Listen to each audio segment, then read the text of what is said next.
Aujourd'hui, deux clubs, deux stades à faire les amis, ceux d'Aston Villa et Wolverhampton qui sont tous les deux dans Birmingham.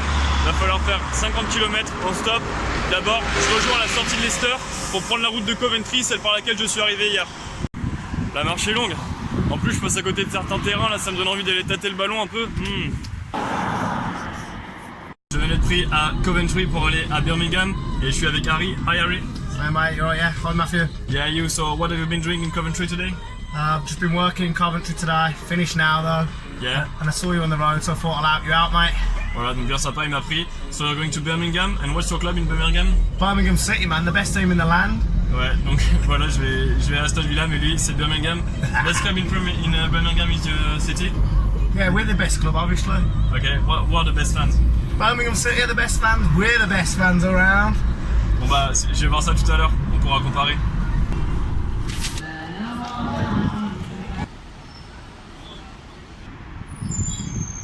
Birmingham est la deuxième ville la plus peuplée du Royaume-Uni après Londres.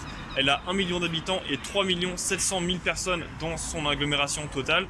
Si elle est aussi importante, c'est parce qu'elle a été un élément clé de la révolution industrielle au XVIIIe puis au XIXe siècle. C'était une ville qui avait des activités manufacturières et industrielles très importantes. Idem pour le football, puisque l'ancien président d'Aston Villa, qui était Willem McGregor, a eu un rôle prépondérant pour créer la Football Association en 1863 et a été à l'origine de la création du premier championnat anglais qui a démarré en 1888.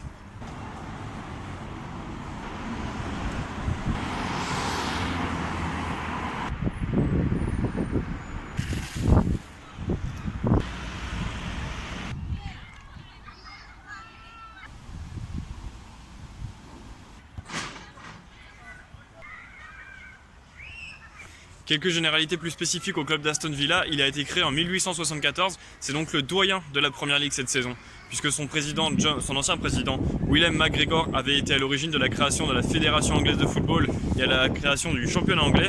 Aston Villa faisait partie des 12 participants à la première édition du championnat anglais, c'était la saison 88-89, c'est Preston qui avait été champion sans avoir été battu de la saison, Aston Villa avait fini deuxième. Et le club a gagné 7 fois la Première Ligue, la dernière fois c'était en 1981, et c'était une période très faste pour le club, puisque l'année suivante, en 82, il remporte la Ligue des Champions.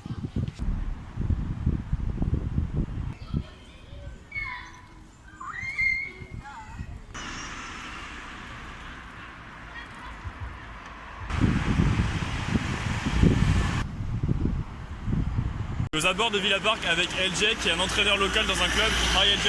Hello there, how you doing? So yeah, really good, and you? I'm good, thank you very much. So you're a Villa fan? Yes, Villa fan since I was born. Yeah. Through family. Villa just got promotion. How were the 3 last years in the championship? Oh, terrible. Yeah. Being in that championship, very difficult in terms of how we were playing, and especially going down for a club of this size. To go down to the championship is very bad. But coming back up to the Premier League has been fantastic. It's just what the fans needed, and I think we've got a good team to stay up. I think the manager is good, we have good owners, and I think the fans are ready for the Premier League. Yeah. Donc il aime bien la direction que le club a prise sur ces dernières années, depuis qu'ils sont descendus en Championship. Il a bien aimé la façon dont le club est remonté, il est bien dirigé. Mais par contre, la descente il y a 3 ans, après la saison 2016, ça a été très mal vécu pour un club comme Aston Villa. So by the way, the team this year, you bought a lot of players, and some people they compare the Aston Villa transfer window like Fulham last year. What's the difference between both teams? I think with the players that we have bought players who already have played at top divisions as well. For the likes of Al Ghazi, Trezeguet.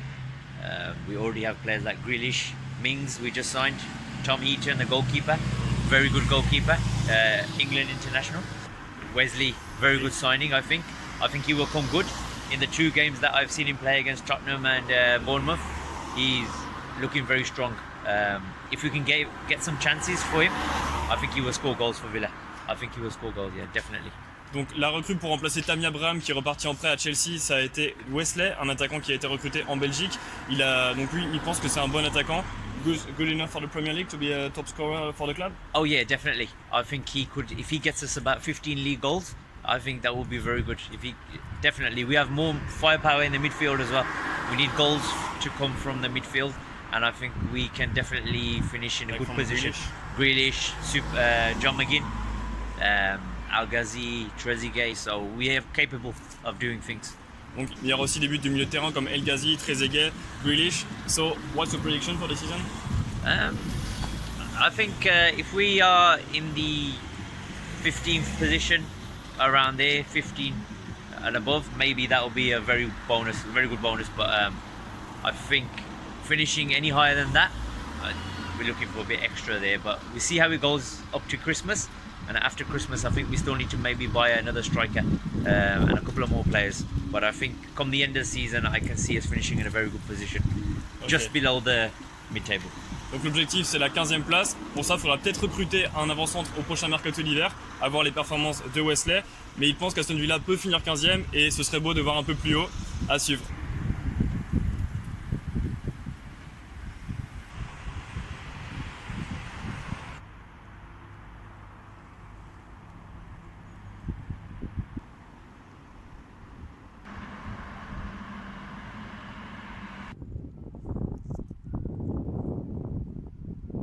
Voilà pour Aston Villa, l'un des deux clubs de l'agglomération de Birmingham. J'en suis qu'à la moitié, il faut encore faire Wolverhampton. Ok, donc je viens de checker, c'est 19 km.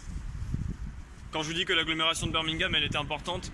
Retour dans le centre-ville de Birmingham, je vais prendre le tramway pour filer vers Wolverhampton. Je pense que je ferai pas du tout le stade ce soir. Demain matin au réveil, je vais essayer de mettre ma tente quelque part pas très loin du stade. De nouveau une nuit en camping sauvage, je pense. J'ai fini par craquer, j'ai pris une chambre au plus bas prix, juste à côté du Molineux Stadium de Wolverhampton. Comme ça, je le fais demain matin. J'aurai le téléphone chargé, j'aurai pu me reposer, j'aurai pu me laver.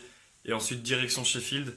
Mais là, j'ai pas pris de douche depuis hier matin. Au niveau de l'odeur, ça allait être compliqué pour rentrer dans les voitures si je faisais encore une journée sans douche du tout.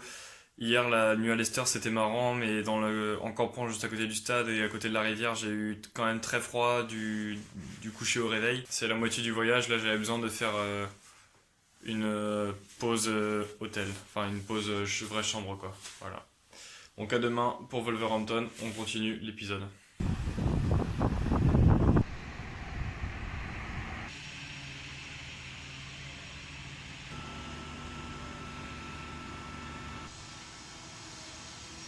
Le club de Wolverhampton a été créé en 1877. Ça fait donc de lui le deuxième plus vieux club de première ligue derrière Aston Villa.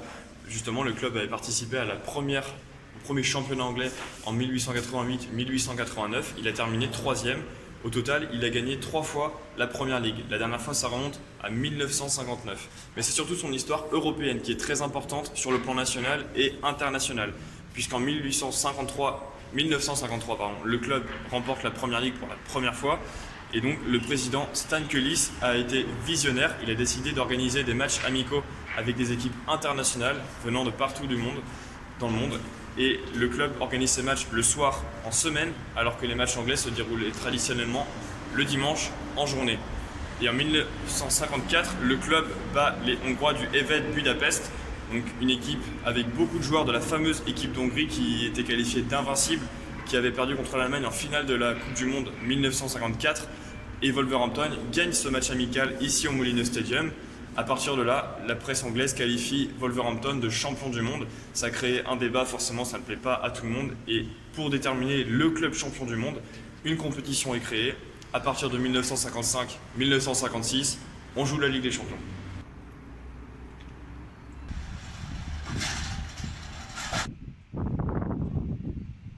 L'histoire moderne de Wolverhampton, elle est tout aussi intéressante et elle est étroitement liée avec celle de l'agent portugais Jorge Mendes, qui est considéré comme l'agent le plus influent du monde. En 2016, Wolverhampton, c'est un club avec une histoire importante, mais qui traverse une période de crise sportive, puisqu'il était en Ligue 1 jusqu'en 2014, et en 2016, il est toujours en 2e division. Jorge Mendes décide d'en faire sa base de réseau en Angleterre, comme il l'avait fait dans les années 2000, en amenant à Chelsea l'entraîneur José Mourinho, aussi des joueurs comme Maniche ou Ricardo Carvalho. En 2016, donc, il convainc le fonds d'investissement chinois Fusan d'investir dans le club de Wolverhampton. Il amène des hommes de son carnet d'adresses, l'entraîneur Nuno Espirito Santo, les joueurs Elder Costa, Ruben Neves. Le club finit premier du Championship en 2018, il accède à la Première Ligue et la saison dernière, il termine 7e de Première Ligue. Aujourd'hui, le club est qualifié pour les barrages de la Ligue Europa qui disputera face au Torino demain. Jorge Mendes a réussi son coup.